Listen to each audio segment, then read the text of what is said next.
당신 2달 후면 퇴직인데 아직 내야 될 돈도 많고 노후도 걱정이네요.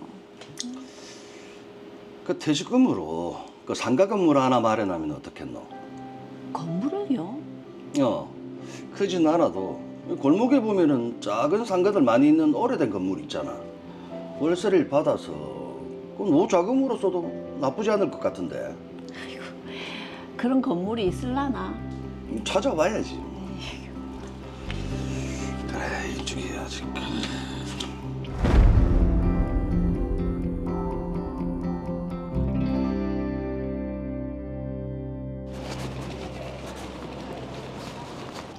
중개사가 오늘 일이 있다고 해서 건물 먼저 둘러보시고 결정하시죠. 네. 크기는 좀 작아도 가게들이 많네요. 예, 좀 낡기는 했어도 병원에 학원도 있고 식당까지 임차인들이 좀 많은 편입니다.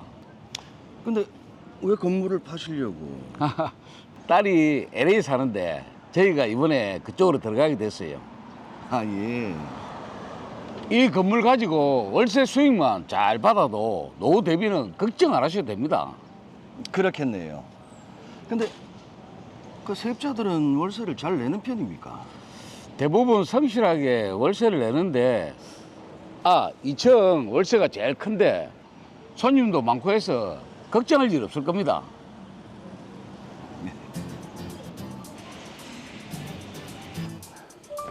저는 아내와 상의 끝에 로이어 상가 매매 계약을 하기로 했습니다. 계약은 문제없이 진행됐고 성공적으로 등기까지 이전받았습니다. 이게 상가 임차인들과 맺은 임대차 계약서입니다.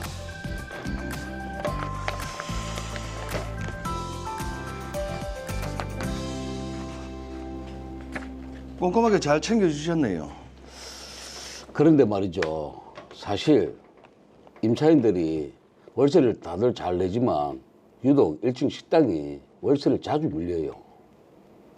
월세가 300이라고 들었는데요. 네, 맞아요. 그런데 100만 원 줄 때도 있고 나중에 주기도 하는데 지금은 2달치가 밀려서. 아니, 그럼 2달치 밀린 월세는 어떻게 하시려고요? 아이고, 저는 그 돈 포기했습니다. 사장님이 제주껏 잘 받아보십시오. 그럼 이만.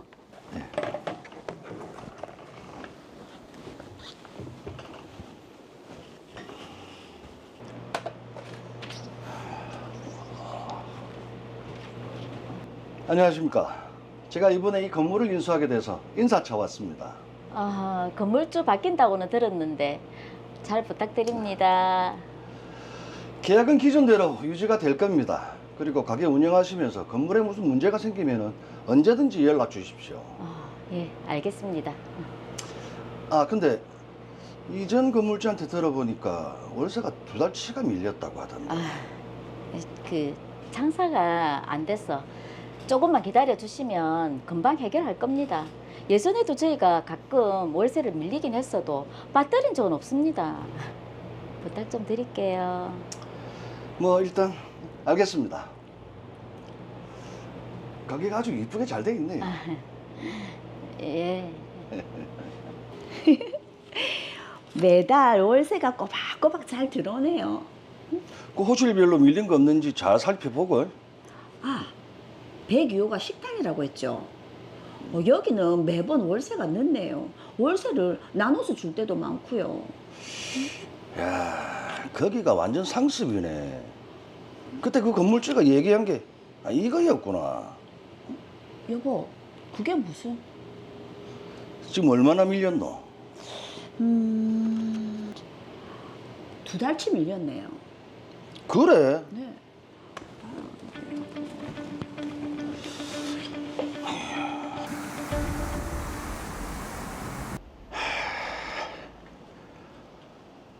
어제 월세가 들어왔어야 되는데 밀렸다 이거지.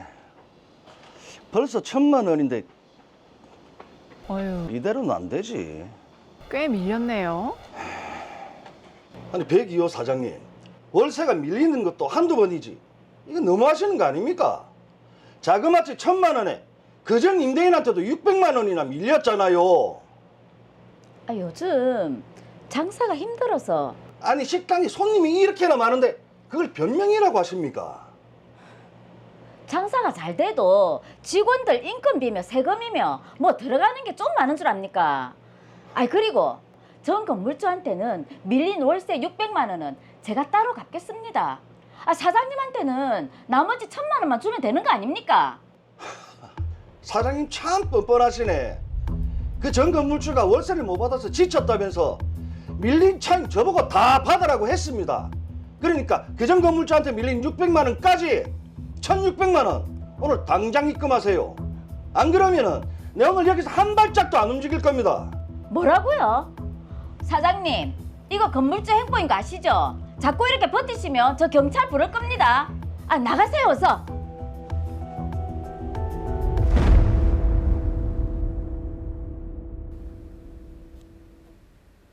네, 노후를 대비하기 위해서 상가를 이제 매입을 하셔서 지금 임대 수익을 받으려고 한 건데, 자, 월세가 제때 또 들어오지 않아서 고충이 생기신 사건입니다. 네, 그렇습니다. 이제 과거에는 우리가 우스갯소리로 이 건물주가 갑이다. 네. 하늘 위의 건물주. 뭐 이런 말까지 있었잖아요. 네. 요즘은 좀 상황이 다른 것 같아요. 특히 이제 상가 임대차의 경우 이제 경제 상황이 어렵다 보니까 월세, 그러니까 월차임을 이제 제때 못 내는 임차인들이 꽤 있습니다. 네.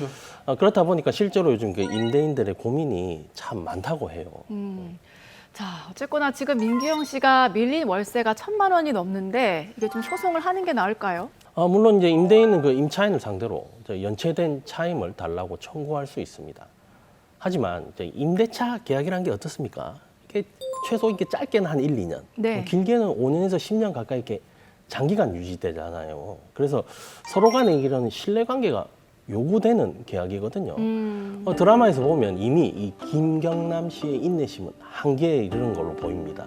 이 1000만 원을 달라고 소송을 제기해도 이 민규영 씨가 계속 돈을 안 내고 버티게 되면 연체 차임만 계속 불어나고 서로 간의 그 신뢰만 깨지게 되겠죠. 그렇죠. 그럼 지금 어떻게 하죠? 보통 월세가 밀리면 보증금에서 흔히들 우리가 깐다고 하죠.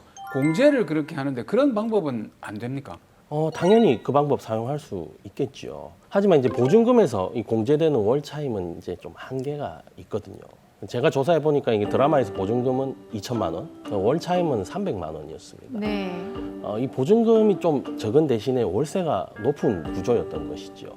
그렇다면 이제 임차인 민규영 씨는 아마 이 보증금을 다 까먹을 때까지 다 버틸 수 있을 것으로 보이는데 그렇게 되면 소송을 제기해도 그 소송 중에 보증금이 없어질 때까지 다 버티게 되면 임대인 김경남 씨에게 오히려 손해가 발생할 수가 있습니다. 자, 정말 뭐 이러지도 저러지도 못하는 그런 상황인데, 자, 저희가 예전에 이런 상가 관련 분쟁을 다룰 때 상가 같은 경우에는 3기 이상 차임이 연체가 되면은 계약을 해지할 수 있다고 들었던 것 같거든요. 이 경우에도 계약을 해지할 수 있나요? 그렇습니다. 이 3기 이상 차임이 연체되면 임대인은 이제 계약을 해지하고 임차인을 상대로 이제 건물의 인도를 구할 수 있습니다. 그런데 이제 드라마의 경우에는 문제가 하나 있습니다. 자, 어떤 문제일까요? 혹시 전 임대인인 최영식 씨에게 밀린 2달치 월세가 문제일까요? 맞습니다. 이 전 임대인에게 밀린 2달치 월세는 그 전 임대인 이 최영식 씨와 임차인 민규영 씨에 대한 그 채권이잖아요. 예. 그러니까 이 최영식 씨의 권리라는 점이죠. 그런데 지금 그 건물 소유권이 이전이 됐지 않습니까? 그럼 예전 소유주가 가지고 있던 그 임대인으로서의 지위가 그대로 승계가 되는 걸로 알고 있는데 당연히 전 주인이 가지고 있던 그 차임에 대한 권리 그것도 당연히 승계되는 거 아닙니까? 좋은 지적이신데요. 일단 건물의 소유자가 변경되면 임대인의 그 지위가 새 건물주에게 승계되는 거는 맞습니다. 네. 그렇죠? 하지만 이게 전 소유자의 그 연체 차임 채권까지 이제 당연히 승계되는 것은 아니거든요. 이걸 이제 새 주인이 이제 승계를 받으려면 이 별도의 절차가 필요합니다. 연체 차임까지 가져오려면 새로운 절차가 필요하다. 어떤 절차입니까? 이 현 임대인인 김경남 씨는 전 임대인 그 최영식 씨로부터 원래 그 임차인 민규영 씨에 대한 그 과거 2달치 연체 차임을 채권 양수하는 그런 절차가 필요합니다. 자, 최영식 씨가 밀린 월세 받는 걸 포기했다라고 하면서 김경남 씨에게 받으라고 했는데 이뿐만이 아니라 어떤 그 뒤에 과정이 더 필요한 거네요. 네, 물론 과거에 그렇긴 했죠. 예. 뭐 이 건물 넘길 때 과거 못 받은 거 이제 새 주인이 받으세요 이렇게 했는데 하지만 그렇게 그것만으로는 좀 부족하고요. 이 정식으로 이 채권 양수 양도 계약을 일단 체결한 다음에 그 사실을 임차인 민규영 씨에게 통지를 해야 합니다. 그래야 비로소 이 연체차임 채권이 새 임대인에게 온전히 양도 승계될 수가 있는 것이죠. 자, 그러면은 이 채권 양도 양수 절차, 그 절차를 좀 상세하게 좀 말씀을 해주시죠. 그렇게 복잡하지 않습니다. 이 김경남 씨가 최영식 씨에게 연락을 해서 계약서를 작성하시면 됩니다. 그리고 그 사실을 임차인 민규영 씨에게 통지를 하면 되는데요. 여기서 이제 채권 양도의 통지 의무자는 원칙적으로 양도인인 이 구소유자 최영식 씨가 됩니다. 네. 만약 이제 현재 임대인인 이게 김경남 씨가 통지하려면 최영식 씨로부터 양도 통지 대리권을 받으셔야 합니다. 자, 그러면 민규영 씨가 이제 전 건물주죠. 최영식 씨에게 밀린 월세를 주겠다고 한 말이 맞는 말이네요. 그러니까 일부는 이제 맞다 이렇게 볼 수가 있겠습니다. 예. 자, 그러면 김경남 씨는 이제 대응을 어떻게 해야 되죠? 일단 크게 두 가지로 나눠서 대응을 고민해 볼 수가 있겠는데요. 네. 하나는 자, 임차인 민규영 씨와 임대차 계약을 계속 유지를 하면서 이제 월 차임, 그러니까 밀린 월세를 달라 이렇게 할 것인지, 네. 아니면 민규영 씨와 임대차 계약을 해지하면서 건물을 인도받아야 할 것인지 어떤 걸 선택하는지 여부에 따라서 대응 방법이 달라지게 됩니다. 일단 임대차를 유지를 하면서 차임을 받아내는 방법, 이게 좀 원만하고 노후 생활 자금을 마련하는 데도 좀 더 유리할 것 같은데 그 방법으로 먼저 한번 볼까요? 그렇죠. 이제 월세 받으시는 목적이 노후 대비용이었으니까요. 그렇죠. 만약에 이제 임대차를 어떻게든 좀 유지하고 월세를 계속 받고 싶다면 김경남 씨는 그냥 이제 밀린 차임을 이제 계산해서 그 돈을 지급해 달라고 청구하시면 됩니다. 단 이 전 임대인에 대한 연체 차임 부분은 제가 말씀드린 것처럼 채권 양도 절차를 일단 거친 후에 그 금액까지 포함하셔서 청구하시면 되고요. 네. 그러면 지금 현재 상황에서는 1,600만 원. 그러니까 전 임대인한테 밀린 게 600만 원, 현 임대인한테는 1,000만 원이 될 테니까 이렇게 소송을 제기하시면 되겠습니다. 만약에 소송 중에도 이제 차임 연체가 계속된다면 그 금액을 또 이렇게 증액시키면 되는 그런 구조이죠. 자, 그럼 두 번째로 만약에 이게 신뢰관계가 깨졌으니까 계약을 해지하고 건물을 인도받겠다. 이렇게 되면 어떻게 되는 겁니까? 네, 지금 드라마 상황을 보니까 이게 아마도 이 신뢰관계가 이제 좀 깨져서 예. 이 방법을 선택할 가능성이 더 높아 보이긴 해요. 이미 밀린 월세가 3기 이상을 초과했거든요. 차임 연체를 이유로 임대차 계약을 해지하고 건물 인도, 명도 소송을 제기하시면 되겠습니다. 자, 어떻게 해야 될지 김경남 씨의 고민이 참 크실 것 같은데요. 마지막으로 의뢰인이시죠. 김경남 씨께도 한 말씀 더 해주시죠. 네, 제가 이 자리에서 세 가지 당부 말씀을 드리겠습니다. 첫째로 건물의 그 임대인이 변경된 경우에는 현 임대인은 전 임대인의 그 임대인 지위를 승계하지만 전 임대인의 그 임차인에 대한 연체 차임 채권은 채권 양도 절차를 거쳐야 한다는 점을 네. 좀 기억했으면 하고요. 네. 두 번째로 이제 차임 연체가 3기 이상에 이르르면 임대차 계약을 해지할 수 있는데 이때에도 이제 구 임대인에 대한 그 연체 차임에 대해서도 채권 양도 절차가 필요하다는 점 기억하셔야겠습니다. 마지막으로 이제 임차인 민규영 씨를 상대로 임대인 김경남 씨는 연체 차임을 청구할 수도 있고 임대차를 해지하고 건물 인도를 구할 수도 있는데 상황에 지금 비추어 볼 때는 임대차를 해지하고 건물 인도 청구 소송을 제기하는 게 나아 보입니다. 먼저 이렇게 빠른 법적 대응을 위해서는 전문가와 반드시 상의하시는 게 좋겠습니다.